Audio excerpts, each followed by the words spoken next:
상고하려고 하는 사무엘상은 사사시대의 말기입니다. 말기. 사사시대가 쭉 끝나고 이제 말기쯤 되었을 때에 그때의 영적 지도자가 누구였나?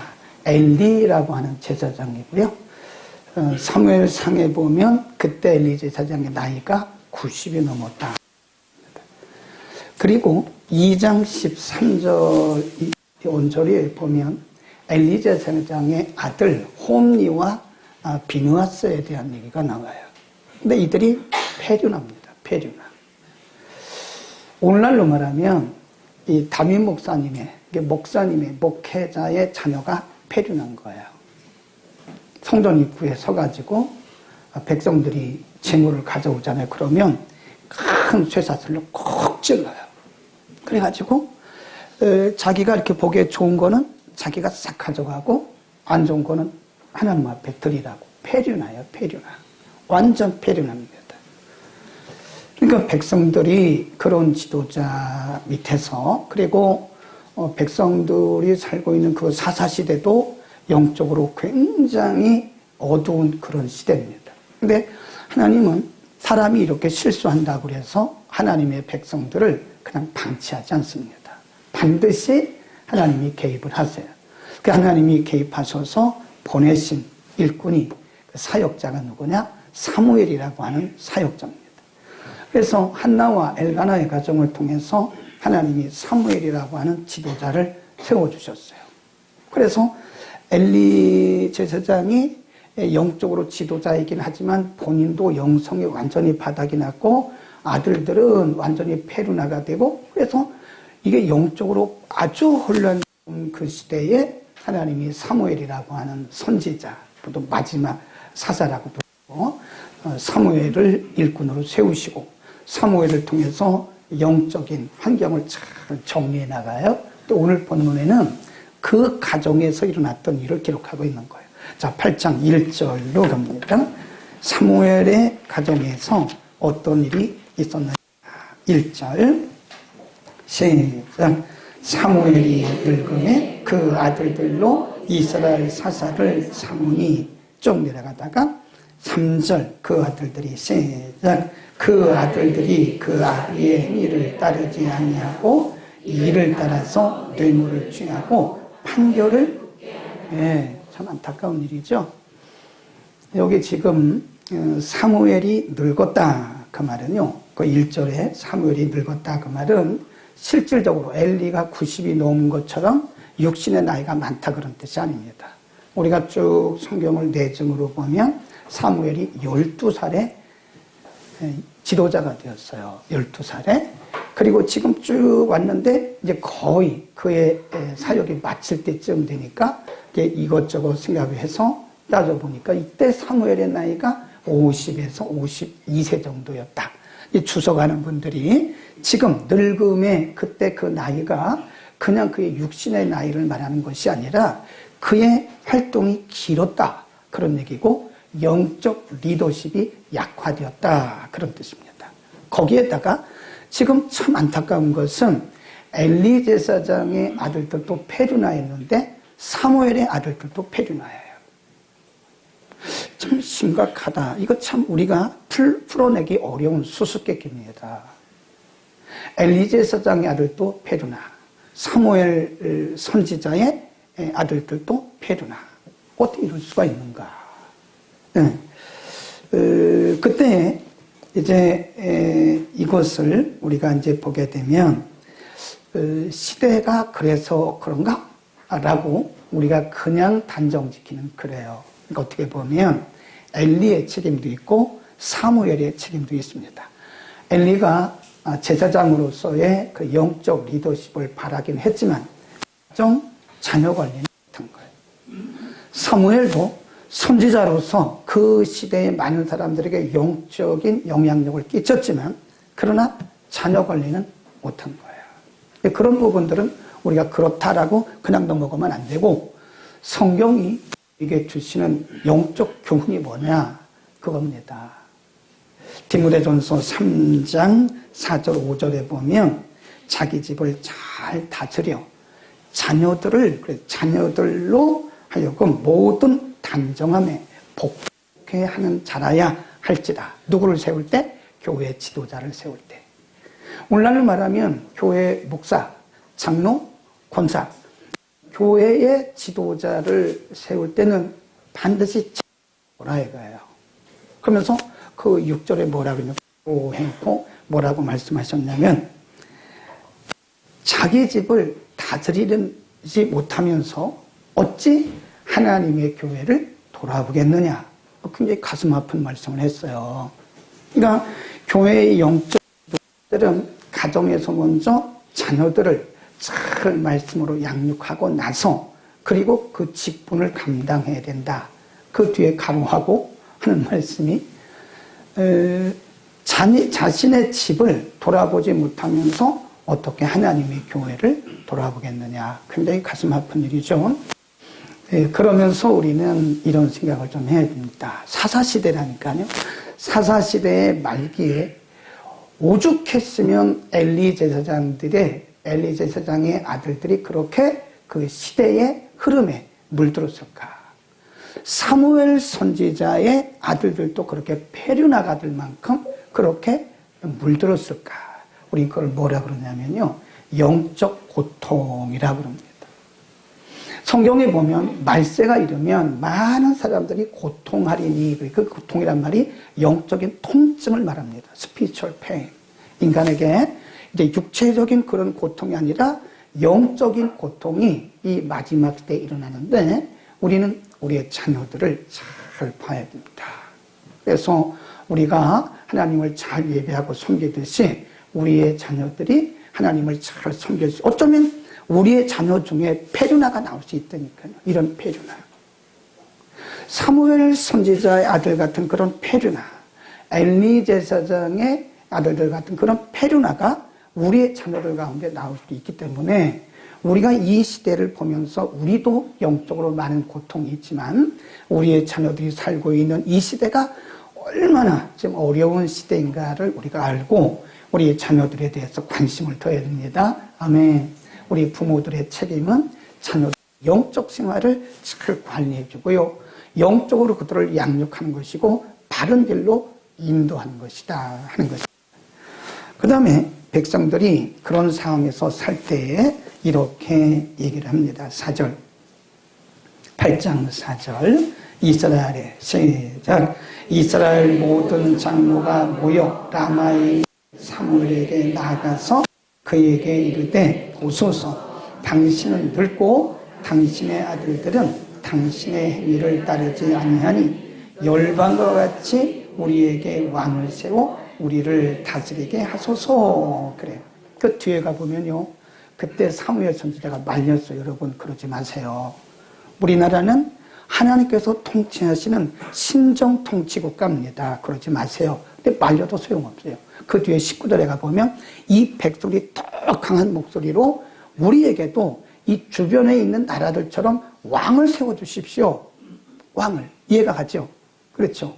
사무엘은 나이 늙었고 사무엘의 아들들은 페류나가 돼가지고 사무엘의 아들들이 사사예요. 사사. 아버지의 뒤를 이어서 지금 영적 지도자로서 사사 역할을 하고 있는데 이건 사사가 아니죠. 완전 페류나죠. 페류나. 그러니 당연히 그 백성의 장로들이 사무엘에게 가서 우리에게도 왕을 주십시오. 당신은 지금 나이가 많아서 그리고 영적 리더십이 많이 약화되었고 당신의 아들들은 당신 같지 않습니다. 그러니 우리에게도 왕을 주십시오. 그랬어요. 맞는 얘기죠. 인간적으로 보면 백성들이 얼마나 힘들고 얼마나 괴롭고 얼마나 혼돈스러웠으면 왕을 달라고 그랬냐 그 말이죠. 그런데 하나님의 반응은 전혀 달라요. 거기 한번 보세요. 8장 7절 시작. 여호와께서 사무엘에게 이르시되 백성이 내게 한 말을 잘 들으라. 그들이 나를 버린 것이다. 네. 어쩌면 지금 사무엘이 현 사사입니다. 선지자입니다. 근데 백성들이 말하기를 당신도 당신의 아들도 우리가 따를 수가 없어요. 그렇게 보이는데 사실은 하나님 말씀하시기를 그게 아니야. 백성들이 너를 버린 게 아니야. 백성들이 너를 버린 것이 아니고 나를 버린 거야. 하나님이 굉장히 슬퍼하시고 한탄하셨어요. 그거를 뭐라 그러냐. 하나님의 한탄. 거기다 써놓으세요. 하나님의 탄식이라. 하나님의 탄식이라. 그럽니다. 우리는 이 백성들이 왜 이렇게 왕을 요구했을까? 질문을 해야 돼요. 하나님께서 왜 탄식하셨을까? 아니, 본인들이 지금 백성들이 지도자가 지도자 역할을 못하고 지도자의 아들들은 저렇게 페르나가 돼가지고 우리가 누구를 따라갈지 모르는 이 상황에서 왕을 구한 다른 나라들처럼 우리도 그런 리더를 원하는 게 당연한 것인데 하나님은 왜 그렇게 한탄하시고 저 백성들이 나를 버렸다고 그렇게 가슴치며 슬퍼하셨나 그 말이죠. 그것은요 굉장히 중요한 일인데요. 지금 하나님이 이들을 계속 다스리고 계세요. 사무엘, 엘리는 보이는 지도자일 뿐이에요. 하나님께서 위에서 여전히 엘리를 통해서 이들을 통치하고 계시고 사무엘을 통해서 계속 통치하고 계시는데 이 사람들은 보이는 것만 보는 거예요. 하나님이 이 그들의 왕이시고 그리고 여전히 하나님은 그들의 왕으로 그들을 지금 통치하고 계시고 그들에게 모든 것을 공급해 주시고 또 그들을 지켜주시고 인도하고 계신다는 거예요. 그런데 이들이 이것을 알지 못하는 거죠. 우리가 약 한 달 전에 민수기 공부했잖아요. 다베라, 타부에라라고 하는 곳을 우리가 상고했는데 시내산에서 출발해가지고 한 3일길쯤 됐을 때 이스라엘 백성들이 먹을 것이 없어가지고 원망하고 그러는 거예요. 근데 그때 하나님이 그들을 또 굉장히 진노하셨어요. 그래서 200만 명을 다 죽이셔야 되는데 일부를 이렇게 진끝을 사르시고 그들에게 경고하셨는데 그때 뭐라고 그랬냐면 민수기 11장 20절에 보면 그들 중에 계신 그랬어요. 그들 중에 계신 하나님을 그들이 몰랐다 이거예요. 여전히 하나님은 그들 중에 계세요. 이미 하나님은 그들에게 계시고 그리고 여전히 그들 중에 계시는데 이들은 그 하나님을 신뢰를 안 한 겁니다. 어쩌면 오늘 모습일 수 있어요. 우리는 지금 하나님께서 내 인생 요정 가운데 처음부터 끝까지 내가 이 땅에 태어나기 전부터 내 인생을 계획하셨고 하나님의 때에 나를 태어나게 하셨고 나를 부르셨고 그리고 지금도 여전히 내 인생의 주인이신데 우리가 어떤 문제를 만나게 되면 그 하나님을 몰라요. 그 하나님이 나와 함께 하시고 그 하나님이 나를 붙들고 계시고 그 하나님이 여전히 나의 공급자이시고 주인이시를 잊어버린다는 거예요. 그래서 우왕좌왕합니다. 막 좌고우면하고 우왕좌왕하는 거예요. 하나님이 그런 모습을 보실 때 굉장히 슬퍼하십니다. 예수님의 제자들이 예수님께 하루는 이렇게 물었어요. 선생님, 하나님을 좀 보여주십시오. 그러면 우리가 더 잘 믿겠습니다. 증거를 당해. 예수님, 하나님께서 함께 하신다고 하는 그런 증거, 그리고 우리와 함께 하신다고 하는 그 증거를 보여주시면 우리가 더 잘 믿겠습니다. 그때도 예수님께서 굉장히 섭섭해 하시면서 나를 본 자는 하나님 본 거야 라고 말했어요. 이런 질문을 또 해. 그러면 이 이스라엘 백성들이 왜 이미 그들의 왕이시고 여전히 그들의 왕이심에도 불구하고 이스라엘 백성들은 왜 보이는 왕을 구했을까? 하나님께서 사무엘에게 말씀하시기를 저 사람들이 한 말을 다 들어라. 너를 버린 거 아니야? 나를 버린 거야. 그리고 그 뒤에 만일 여러분에게 왕을 세웠을 때 여러분에게 일어나는 여러 가지 그런 악영향이 있습니다. 말했는데도 못 알아듣는 거예요. 자, 우리 한번 스스로 대답을 한번 해보세요. 그러면 이 백성들이 그렇게 하지 말라고 했음에도 불구하고 왜 왕을 구했을까요? 왜 왕을 구했을까요? 이들이 뭐에 지금 집착하고 있는 거예요? 보이는 것에 집중하고 있는 겁니다. 하나님이 지금 함께 하세요, 안 하세요? 함께 하고 계시잖아요. 이미 그들의 왕이시고 여전히 왕이시고요. 앞으로도 그들의 왕이십니다. 근데 이들은 그걸 못 믿는 거예요. 신뢰하지 못하는 거예요. 네. 그러니까 뭘 자꾸 원하는 거예요? 보이는 왕. 환경과 조건을 바라보면서 그들이 어려운 그런 혼돈스러운 그런 상황 속에서 그럼에도 불구하고 하나님은 여전히 그들 속에서 그들의 하나님이시고 왕이신 것을 잊어버린 거예요. 보이는 것에 집중하면 그런 현상들이 분명히 나타납니다. 우리가 이스라엘 백성들의 40년 광야 생활을 보면요. 하나님이 애굽에서 나올 때 함께 나오셨다고 성경에 기록하고 있어요. 그리고 하나님이 계속 그들 가운데 함께 하시면서 신광야로부터 만나와 메추라기 이제 어느 정도 있다 끝쳤지만 계속 만나를 주시고 구름기둥, 불기둥으로 그들을 계속 인도하고 계시는 거예요. 근데 거기는 못 보는 거예요. 뭐만 보는 거예요? 환경. 하나님이 여전히 이미 그들의 왕이시고 여전히 함께 하심에도 불구하고 그들이 뭔가 보기를 원했던 것은요. 하나님에 대한 불신앙입니다. 우리 모습하고 비슷해요. 우리는 가끔 기적을 기대합니다. 기적. 근데 기적이라고 하는 것은요. 사실 그게 하나님께서 우리와 함께 하신다고 하는 특별한 때에 특별한 모습으로 우리에게 보여주시는 가시적인 증거거든요. 그게 다가 아니에요. 우리가 지금 살아있다고 하는 자체가 기적인데 우리는 눈에 보이는 기적을 자꾸 하는 기적을 보여달라고. 그 믿음이요. 굉장히 연약한 믿음입니다. 예수님 말씀하셨어요. 너는 본고로 믿냐? 안 보고 믿는 자가 복되다. 아멘. 하나님은 여전히 이미 우리와 함께 하시고 여전히 우리와 함께 하시면서 우리의 주인이신 것을 여러분 믿기를 축원합니다. 그래서 혹시 우리의 기도에 하나님 기적을 보여달라고 그런 얘기하는 것은요. 지금 내 인생을 기적 가운데 이끌어가고 그 계신 하나님에 대해서 우리가 막 불신하고 도전하는 거예요. 야, 내가 이렇게 많은 기적을 보여줬는데 내가 여전히 너와 함께 하고 있고 이미 너희 가운데 함께 하고 너 다른 뭘 원하는 거냐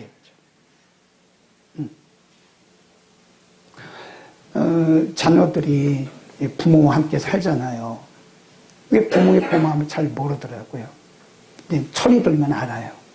근데 계속 말하기를 당신 진짜 내 아버지예요? 그러면 아버지 증거를 보여주세요. 당신 진짜 내 엄마 맞아요? 엄마의 증거를 보여주세요. 그렇게 말한다면 부모에 대한 불효입니다.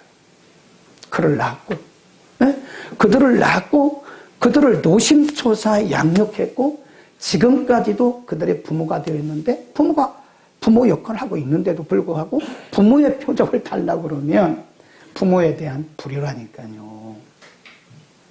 우리는 하나님을 절대적으로 신뢰할 수 있기를 축원합니다. 하나님은 우리 아버지이세요. 환경이 아무리 바뀌고 조건이 아무리 바뀌고 우리의 모든 환경들이 뒤죽박죽 돼가지고 때로는 절망과 그리고 낙심할 수밖에 없지만 그러나 그럼에도 불구하고 이미 하나님은 우리 아버지고 우리와 함께 하시고 그리고 여전히 하나님은 우리 인생을 끌고 계시는 거예요. 근데 우리는 의외로 이 백성들하고 비슷해요. 하나님 기적을 보여주세요. 저는 그렇게 생각합니다. 기적을 보기를 원하는 믿음은요. 이 백성 여기하고 비슷한 거예요. 이미 하나님이 내 안에 계시고 성령이 내 안에 계시고 내 인생 여정 가운데 일거수일투족을 다 간섭하시고 하나님께서 개입하고 계시는데 또 뭘 보여달라는 거예요. 우리는 하나님을 절대적으로 신뢰합시다. 우리의 왕이세요. 우리의 주인이십니다. 이미 내 안에 계시고 이미 아버지이시고 이미 주인이시고 여전히 그러니까 보이는 것만 우리가 집중하면 안 돼요. 환경, 조건 이런 여러 가지 일들에 집중하면 하나님이 안 보인다는 이스라엘 백성들처럼 우리가 하나님을 영원하신 우리의 왕으로서 이미 계시고 여전히 계시고 앞으로도 함께 하실 그분이 우리의 아버지인 것을 믿고 철저하게 신뢰하시기를 원합니다. 기도하겠습니다.